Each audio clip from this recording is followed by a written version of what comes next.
for tuning in to, um, uh, if we want to call this a podcast, we'll call this a podcast.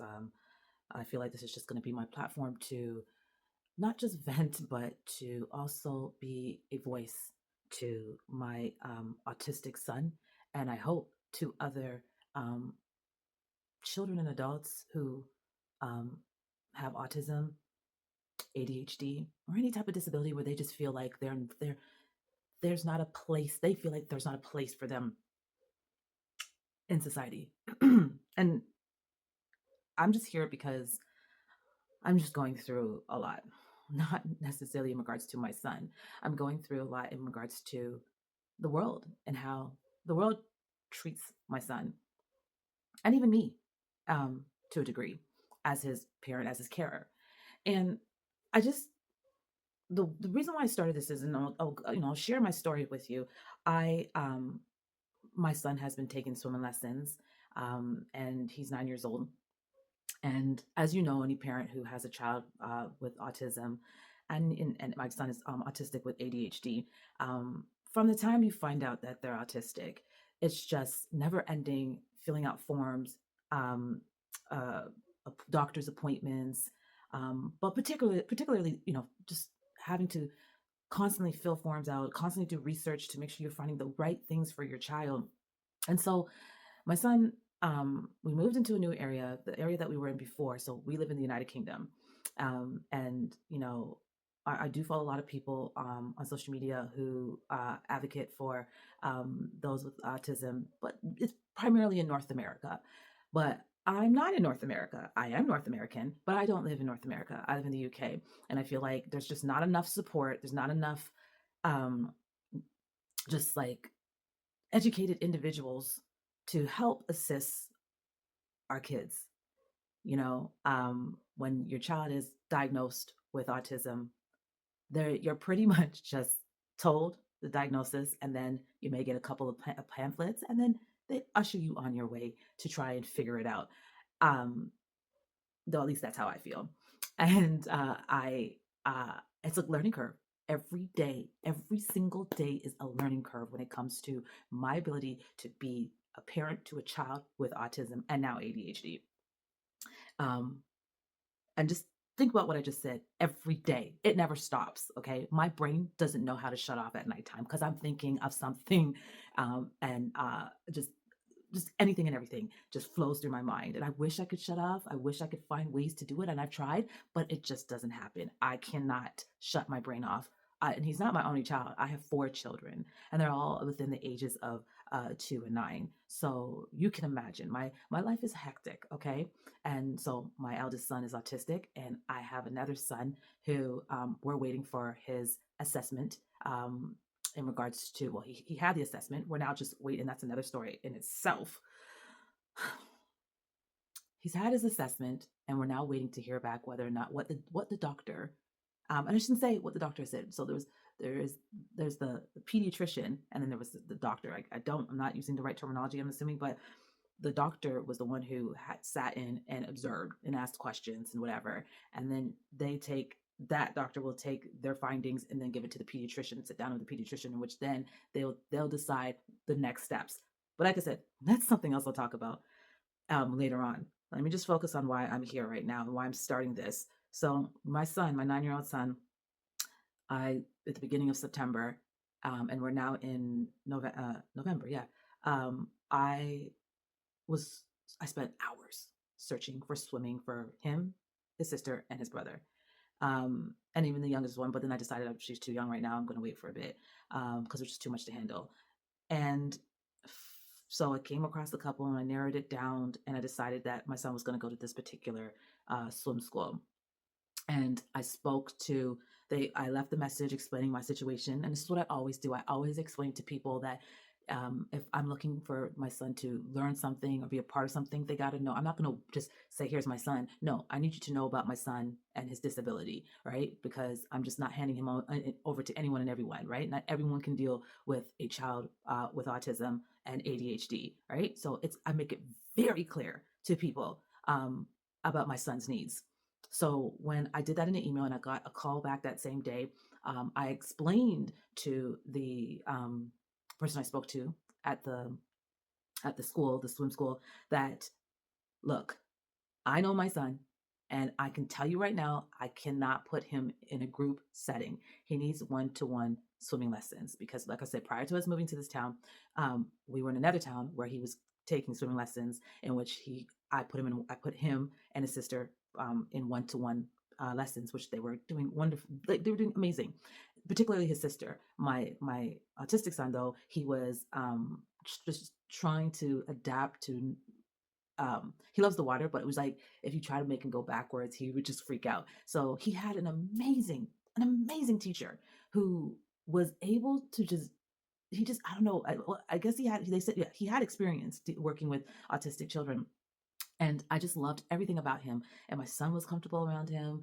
And even when my son would do things like suck in water and then spit it in the instructor's face, it was the way he handled it. He had that tone like I'm that I have this like authoritative tone. I've always had it. Like it's just something it's just who I am as a person and as a parent. And he had that too. And towards my son, and my son was just like, okay, I guess that wasn't funny, and we'll continue on with our lesson. And but the patience he had with my son was just out of this world. And I truly believe my son, if we didn't move, we I think he would be, I don't know about swimming, but he'd definitely be floating. Okay. Because he was getting there.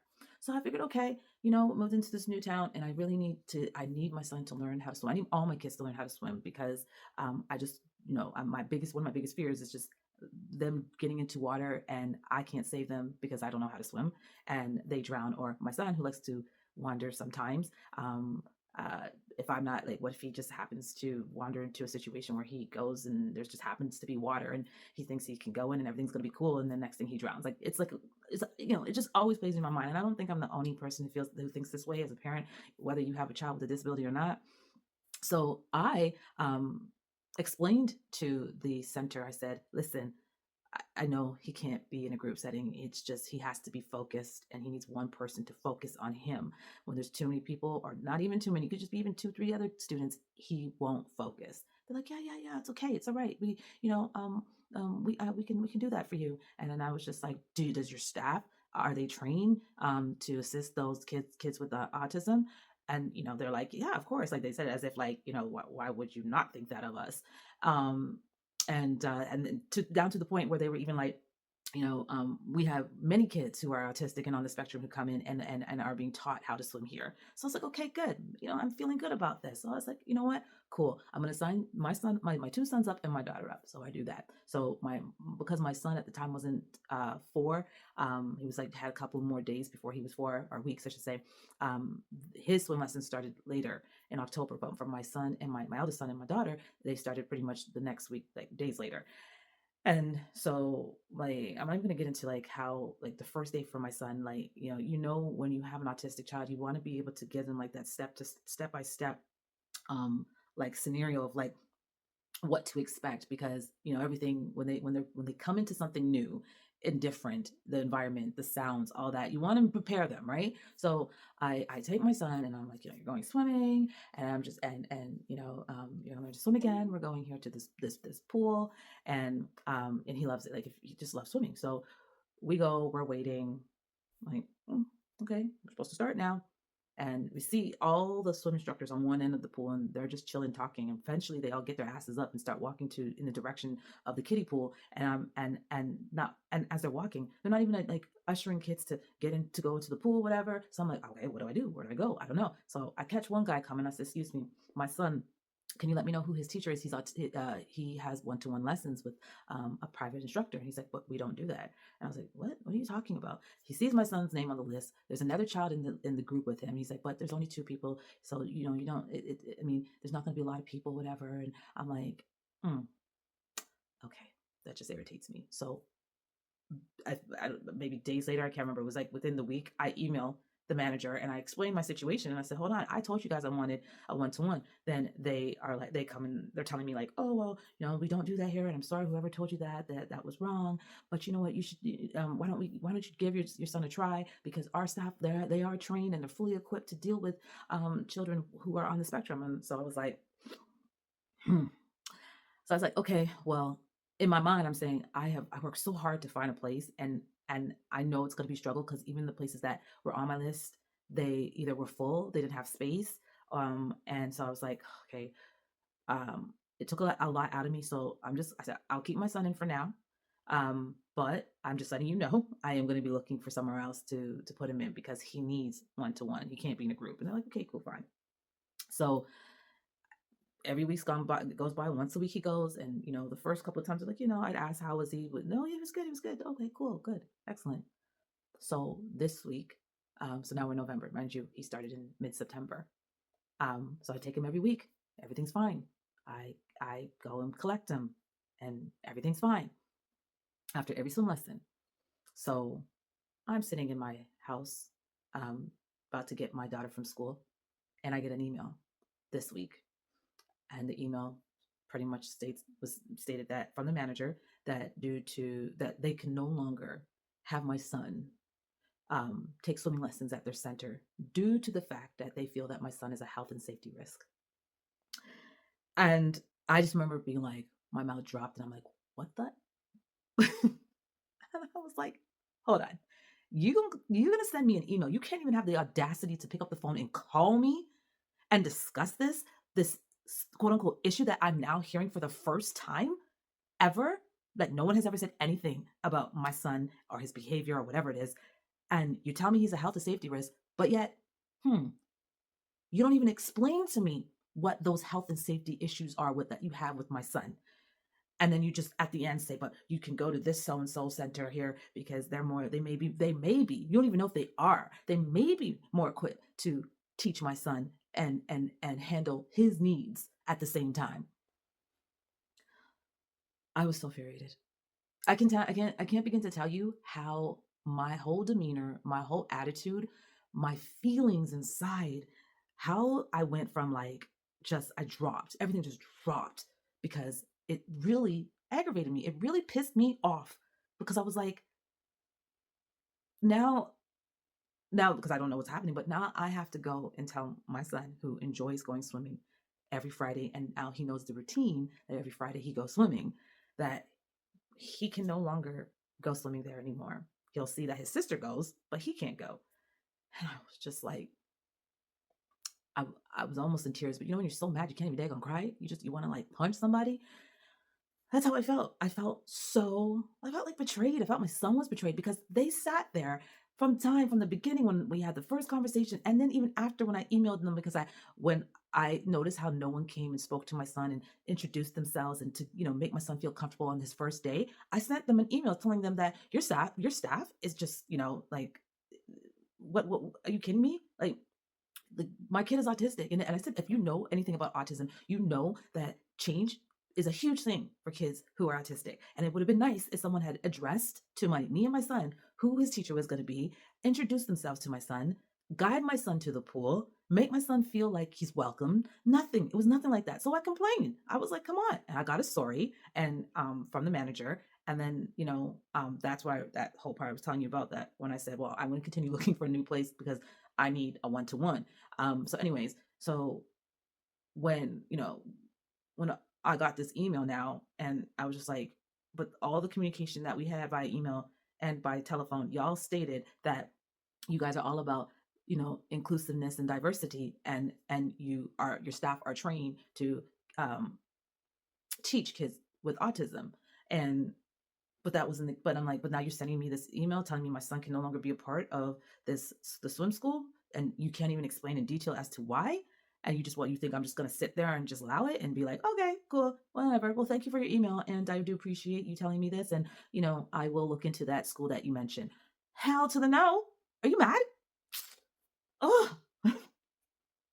So I'm picking up my daughter from school. I'm coming home. I'm trying to cook. I'm frustrated, and this week has been an interesting week because my kids have been so needy for some reason. And like, I can't even barely like have a conversation with my girlfriend and without my kids just on me, like constantly, mommy, mommy, mommy. So I'm dealing with all that and dealing with my frustrations with that center. And I was getting ready for bed, and I was just going to go to bed. I was like, it's just another day, and let's just call it that. And hopefully tomorrow will be a better day. And I sat there and I said, hold on, no, no, I'm still furious. I can't go to bed. I'm pissed, man. I'm like, what can I do? I got to do something. And I was ready to just, just go online and film myself and just to relieve this frustration and hope that, that not I wasn't even hoping anything. I just wanted someone to hear me and hope that I'm not the only person here in the UK, only parent here in the UK who is going through something like this or has been through something like this, and maybe I could just get some type of support, something, because honestly, I was losing it.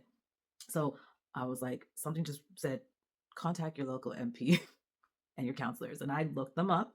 And I said, boom, emails, boom, write my letter, boom, tell them everything, what went down, boom, boom, boom, boom, boom, sent it, and I went to bed. Not thinking that they would get back to me, or if they did, it'd be a very long time. And then the next day, hours later, I get an email from the counselor of my local county and saying that, you know they were very it was very upsetting to hear what happened and that they were going to take it up with the center to see why. And I was like, okay, cool. That was via email. Then the next day I get a call from the MP. I was like, oh, okay.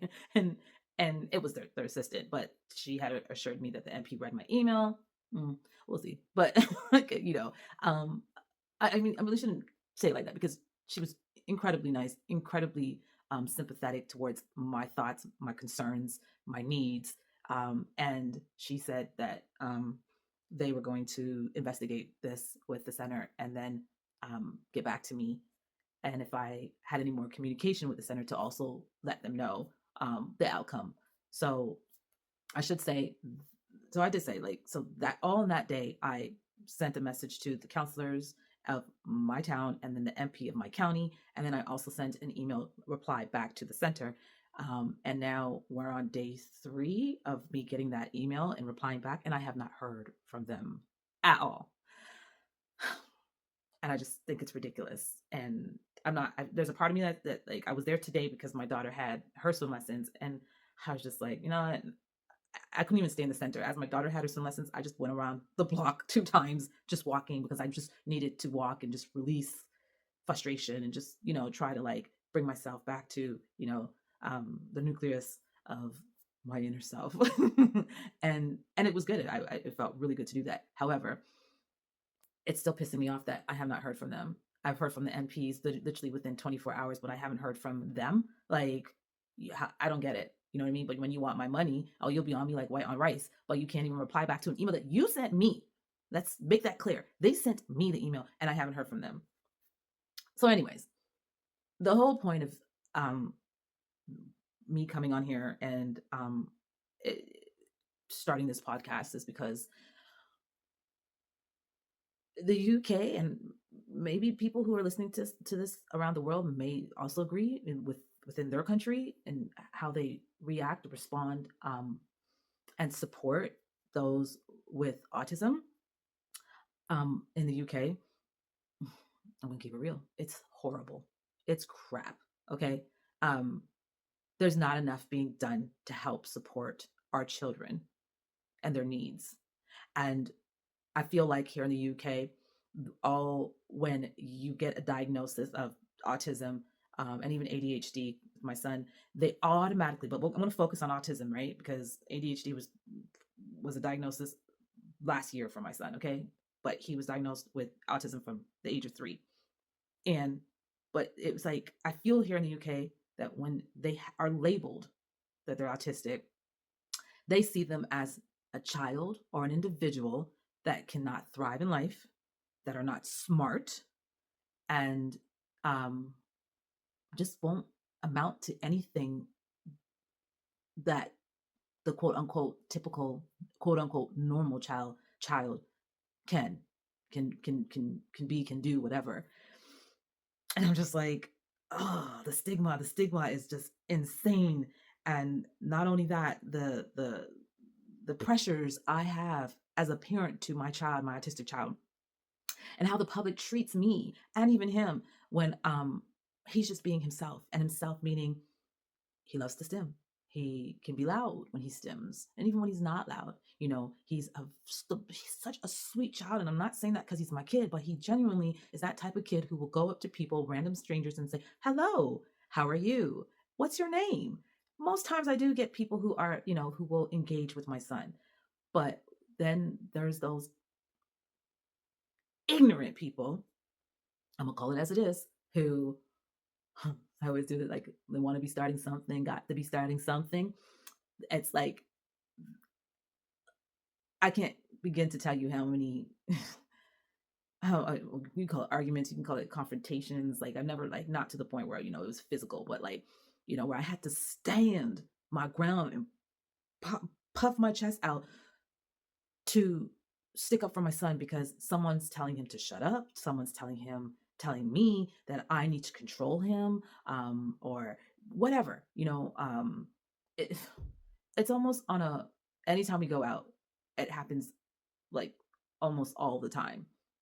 And I've just had it. And I will have another I'll talk about an incident back in the summer in London where that was when I had it. I lost it with an individual who was it was unbelievably disrespectful and rude to my son. And I didn't, and I'm not saying, and yeah, people may think, oh yeah, but you're the mother, you're going to think that. No, no, no, no, no, no. People who saw what happened, everyone thought that. It was so out of line and so uncalled for. And so these are the things I deal with, right? And it gets to the point where I have, I had to make a prayer for my son and myself and his father and even his siblings to wear when we were out and about, because I find that when he's not wearing something that states that he's autistic or my child is autistic, I get the stares, the shaking of the heads, and the bold audacity, the bold and in your face. They have the audacity to step to me, people, to tell me, this and that about my son. And yeah, but that's when I don't wear the shirts, right? But when I wear them, no one really says anything. If anything, we get more compliments. We get smiles. We get pointing, like people pointing at our shirts, like, oh, look at that, look at that. But at the same time, I don't want to be having to wear the shirts all the time. My son shouldn't have to wear the shirts for people to be like, okay, that explains why he's acting the way he's acting. No, no, no, no, no, no, no. He's a child, one, and even if he wasn't a child, this is what I'm saying, that there's a lot of ignorance in, and I'm speaking for the UK. You can get mad at me all you want, but this is my experience, okay? And my experience happens to be in the UK. And so what I'm trying to say is that there's a lot of ignorance towards those who are autistic. There's a lot of stigma of people misunderstanding of what autism is, why autistic people act the way they act, do the things they do, say the things they say. And this is just not just in the general public when you go out about. This is also in schools and in the workplace, okay? And I'm just feeling, I've had it. The government has to do something more to help these children. Every time I hear those words, inclusive and diverse or diversity, I'm just like, shut the hell up, because it means shit. I'm sorry, but it doesn't mean anything when it comes to those who are autistic. Because really and truly, when you put that, like for instance, that swim center, they say that they're all about diversity and inclusiveness. No, you're not. Because if you were, you wouldn't have sent me that email to tell me you've kicked my son out of his lessons because of health and safety concerns. But if your staff is well trained and trained to deal with kids who are on the spectrum, then you would know what to do, right? You can't. You're kicking a kid out of a lesson because of who he is. So you're not diverse and you're not inclusive to those with needs or whatever. You're not. Let's keep it real, right? Same thing in the workplace. They want to say, "Oh yeah, we're all about inclusiveness and diversity." Yeah, but but does everyone know? Do you know that autistic kids find it hard, and or individuals find it hard to find a job because as soon as they state that they're autistic, they're immediately labeled. They might be a difficult one. Do we really want to deal with that? Oh, I don't know. You know what? Let's just go with the other candidate. So some of them just literally don't even state that they're autistic, and they'll get the job, but then they're struggling because they're fighting, they're masking, and that's hard for them. And then either they leave their job or they get fired, and and the people don't know why, because they don't want to express that, listen, I'm autistic. It's just out of this world. And then schools, I should say. So I'm homeschooling my son. Do I want to homeschool my son? No. I have no experience. I'm not a teacher. I didn't go to teachers college. I didn't get a degree in teaching. I my son is incredibly smart, and again, I'm not saying that because he's my son. He's one of those, like, genius. Like the way he retains things, math, reading, spelling, languages, it's insane. but I'm here with him at home, homeschooling him every single day. And it's not easy. But at the same time, I'll do it because I have no choice because the schools that he's been to have failed him. And now I'm in the process of trying to find a new school. And even his local authority counselor, with the local authority, because he has an educational healthcare plan.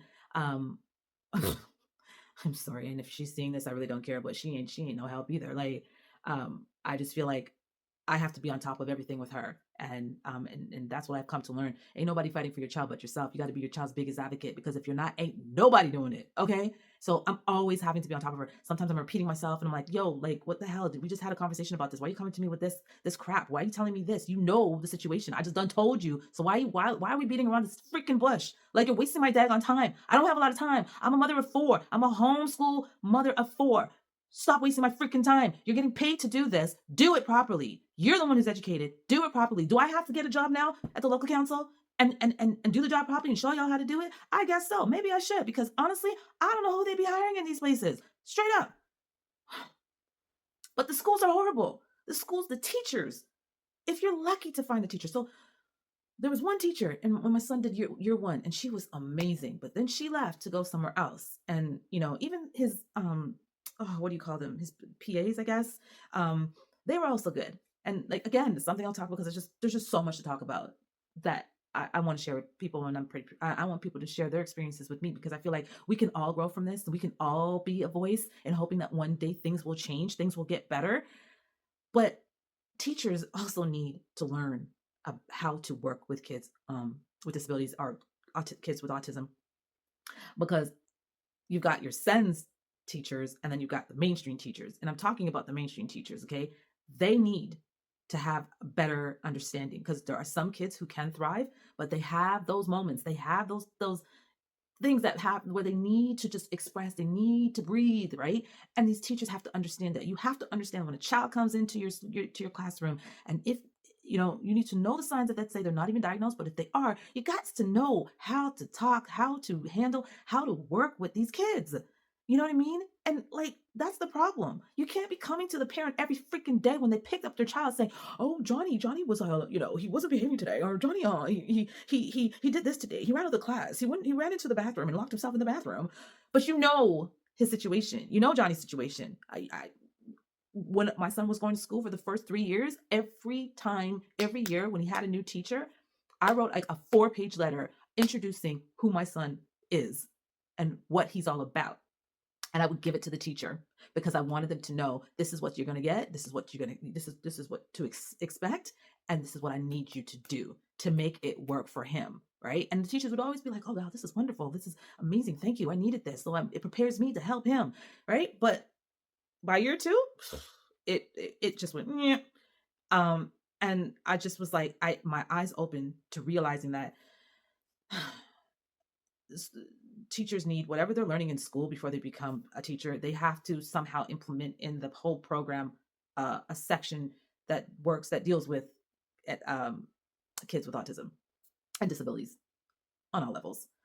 So I just hope that, like, I thank you for listening to me vent right now to a degree. And I've got a lot more to share, but I want to work at trying to make the UK understand what autism is, um, what goes through the minds of an autistic child, what they see, how society treats them, and what they want and how they want to be treated. You know what I mean? And then as carers, I want to speak to, I want to get to know, I want doctors, teachers, any type of professional, employers to know, like, we gotta do something.